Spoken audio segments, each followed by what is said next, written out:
The వో of God. ఈ video చివరి వరకు చూడండి. దేవుని ఆశీర్వాదాలు పొందండి. దేవుని నామములో మీకు నా హృదయపూర్వక వందనములు.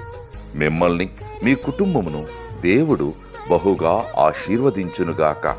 ఈరోజు మీ రాకపోకలి యందు మీరు చేసే ప్రతి పనిలోనూ దేవుడు మీకు తోడుగా ఉండునుగాక. మీరు ఊహించిన అద్భుతాలు, ఆశ్చర్యకార్యాలు ఈరోజు మీ దేవుడు నీ జీవితంలో చేయునుగాక.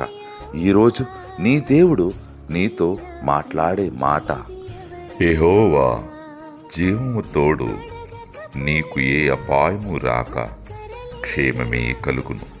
1 సమూయేలు 20:21. As surely as the Lord lives, you are safe. There is no danger. 1 Samuel chapter 20 verses 21. మంచి ప్రేమ నీది